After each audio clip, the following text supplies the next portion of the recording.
Ito ang Presidential Broadcast Service. Radyo Pilipinas. Radyo Publiko Ng bagong Pilipinas para sa bagong Pilipino. Naghahatid ng mahahalagang balita at impormasyon na guugnay ng pamahalaan sa sambayanan. Tulay sa himpapawid ng serbisyo publiko. Radyo Pilipinas. Radyo Publiko. Ang boses ng Pangulo. Sa Iloilo, Radyo Pilipinas. 585 AM. Oras sa Radyo Pilipinas, Philippine Standard Time, alas 8:36 sa aga.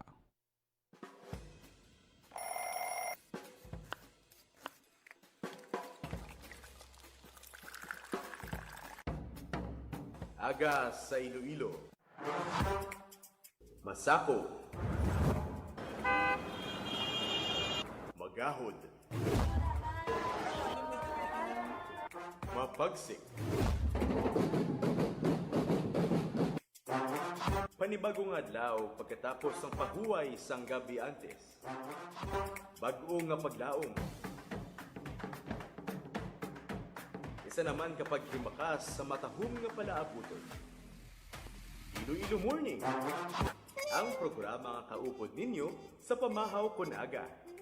Magadulong sang labing ulihi nga balita, mga istorya halin sa Iloilo, kag iban nga bahin sang rehiyon, mga ginahuluhang balan, kag mga trending topic sa social media. Ululupod naton at tubangon ang maayo nga aga. Magpamati na sa Iloilo Morning. Diri sa 585 kHz sa AM bands ang inyong mga radyo. Radyo Pilipinas Iloilo, the only government radio station in Western Visayas.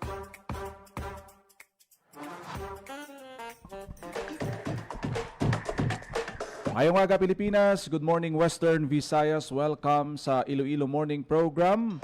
Adlaw na kita sang Martes, Mayo 12, tuig 2026. Good morning, Ems. Good morning, Jen. Maayong aga sa mga tagpalamati naton nga nagatutok sa Iloilo Morning. Happy Tuesday morning sa inyo nga tanan.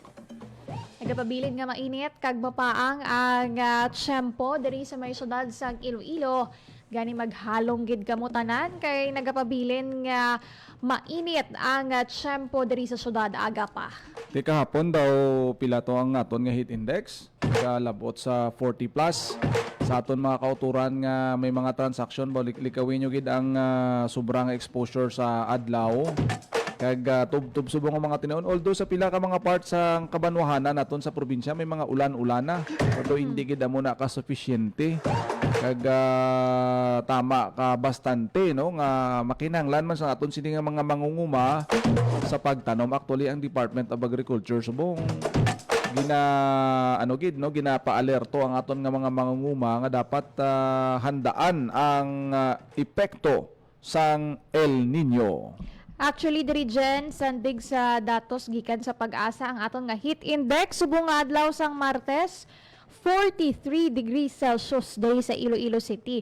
Pareho lang ini sa may Dumangas, Iloilo Province nga 43 degrees Celsius. Kag dito naman sa may Roas City, 41. Kahapon 42 degrees Celsius. Pero ang kahapon nga na-record sa may Dumangas, parte ka init. 44 degrees Celsius kahapon ang heat index sa Iloilo Province. Kaya bakon mo na nga init?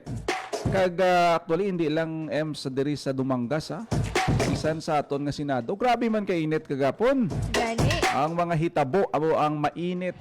Amakon mo to sa change of leadership sa patag sang Senado hasta sa linagsanay sa CCTV. Kag sa pagsirado sang Senate. Naging lockdown? Tiyan mo pag ito nagdugang sa init sang tiyempo. Pinamalhas gito guro si Senator Bato de la Rosa ka. Dalagan kit anon gid sa CCTV mo. Bantayan tang mga development niya kung init ang pag-istoryahan. Inom anay tubig kay damo pa nakaron sugpon. Kag ti balantayan man dyan kay ti nagliwat nga nagboto ang House of Representatives to impeach Vice President Sara Duterte. Ti ang mangin proseso sini ang iyang articles of impeachment, no?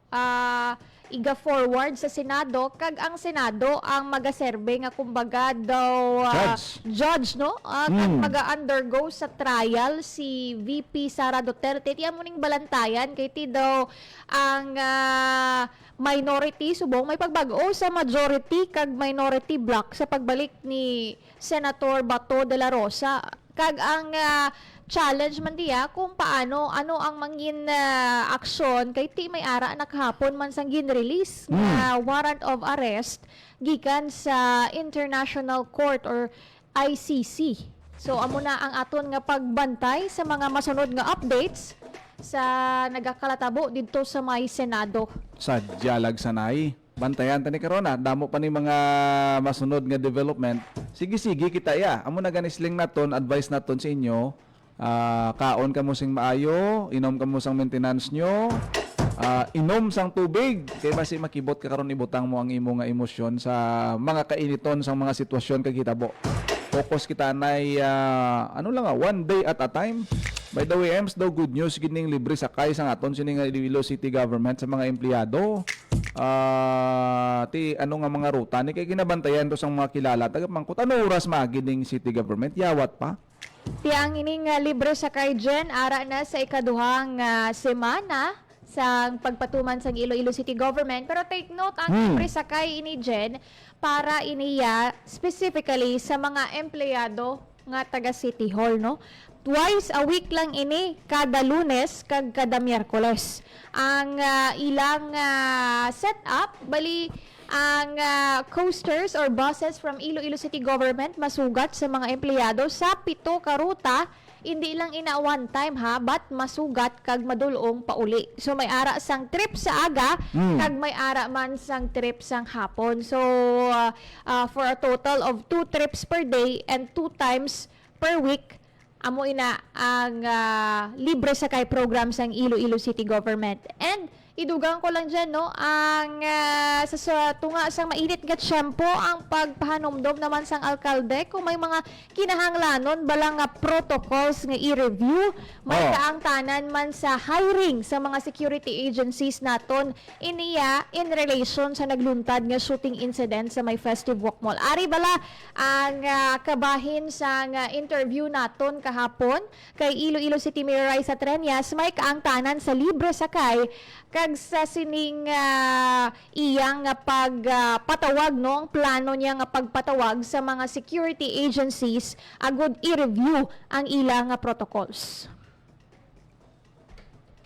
Nag-start, no? I think for today is the 2nd week na sang aton nga libre sakay. We're only having 2 times a week, no? Monday kag Wednesday, and because we had talks man sa aton transport sector, especially subong wala klase. Ano man lang na gina-deploy naton, and 1 trip a day man lang na sa aga and 1 trip a day sa hapon. Ang aton nga libre sakay will end kung tapos naman yung aton nga crisis, no? This is in support lang sa aton nga mga employees dili sa Iloilo City Government. Balaan man naton kapigado gid subong, and any support that we can give them, dako na nga savings man para sa ila.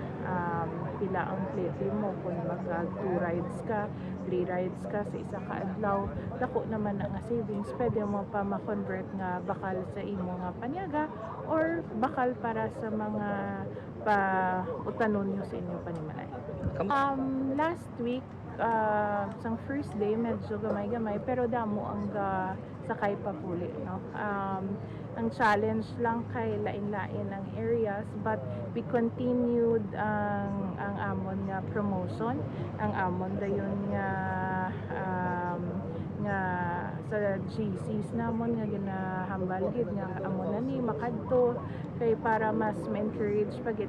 Actually, before we did that, nagubra kami sang summary kung kag sang survey kung sino ang ma-interesado para may idea kami kung pila ka mga employees sa amon nga area kag sa amon nga area. So may mga commitment man sila, balikan lang nato nina to make sure nga maging successful man ang aton nga libre sakay para sa empleyado naton sa Iloilo City Government. So sakay mai-find na lang nato ang data, no? But ang akon nga data nga nakuha last week, puno gid kada papuli. 7 routes. 7 routes ang aton nga libre sakay. Ang sa Arevalo nato naghalin kita sa Mohon. Ang aton nga Mandurriao halin sa Hibaw-an. Ang aton sa Haro may sa Sambag may make sure gid nato na maximize kay para mas madamo kita gintawagan naton gilayon ang ICPO, no, si CD Parilla to investigate on that matter, no. Nakita naton nga kasimple man lang gali nga ila to nga away na namati man ko gani sa interview sang suspect. Sometimes wala pag-intindihan ay bala nila. Ipatawag naton ang aton nga mga security agencies to review niyang ilang mga protocols.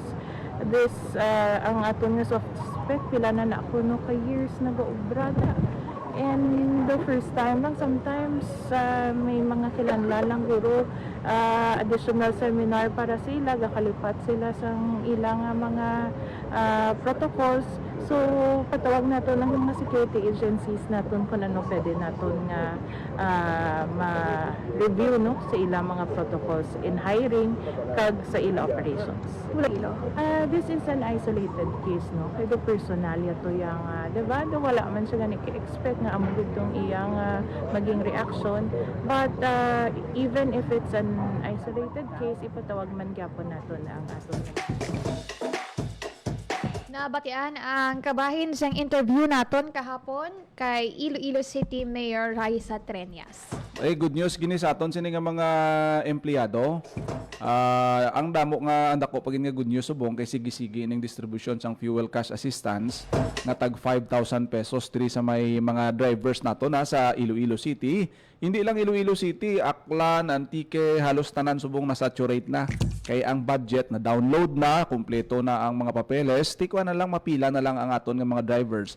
Pero ang aton nga mapanugyan na pagkatapos nyo pila, balik ka mo sa ruta nyo kay damo pasayro ba sila magtingob do sila EMS. Kag wala na masakyan mga pasayro, mga estudyante, kay nagpila to sila dapat batch by batch, no?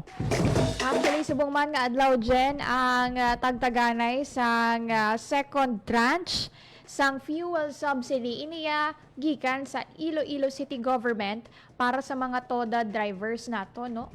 Sa pihak sang to pag-stabilize na gawa sang presyo sang petrolyo, pero kung madumduman ninyo ang commitment sang Iloilo City Government, no, nga mangin bulanan ang ining fuel subsidy para sa mga tricycle drivers and staying true sa ilang commitment, no, ari na kita sa second tranche.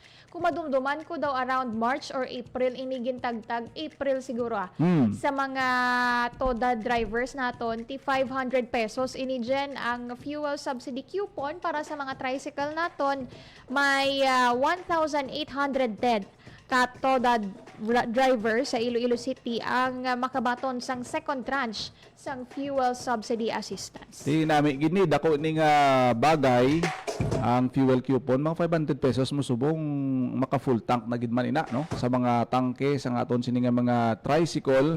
Kag ang good news subong adlaw kay may sing rollback nga nita hindi magnubo sa 9 pesos ang pag nubo sa presyo sang diesel o kon crudo.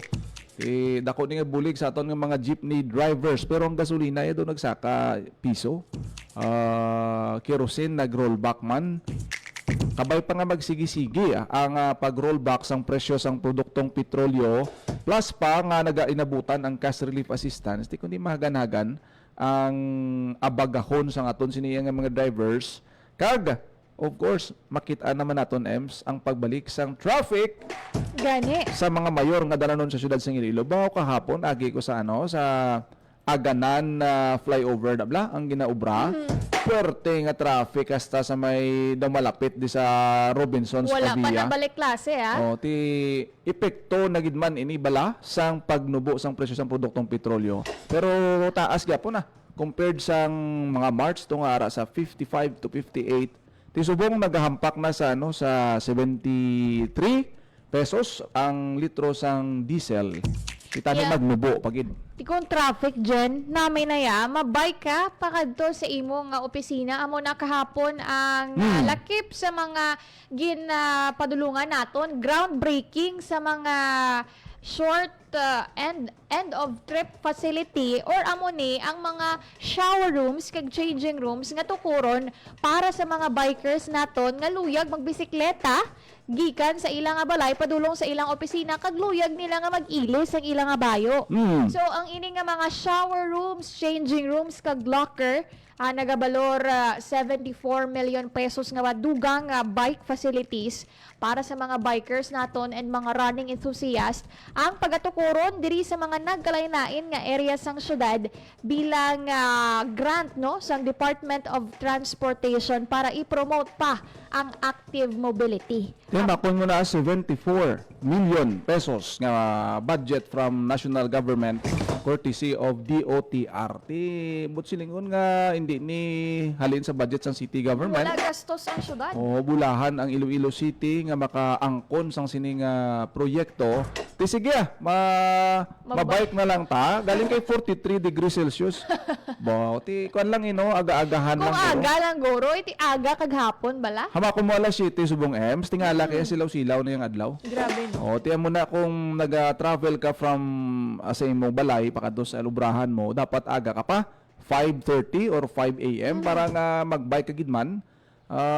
Hindi ka gawa matamaan pero kung tumauro adlawan ka na, pulbaan ka man sa 43 degrees Celsius, 44 gani sa Dumangas. 44 sa Dumangas. O ti pro namin ning mga shower room ning ti sa End uli. of trip facility. Kaya mag-duty ka, siyempre, masukso ka bayo mo. Ti pag-abot mo sa opisina mo, dapat bayo mo datag 2 ka bilog, 3 ka May bilog. extra ka. Mailis ka, no? Para hindi ka man matamaan sa init, yung hindi ka man balhason.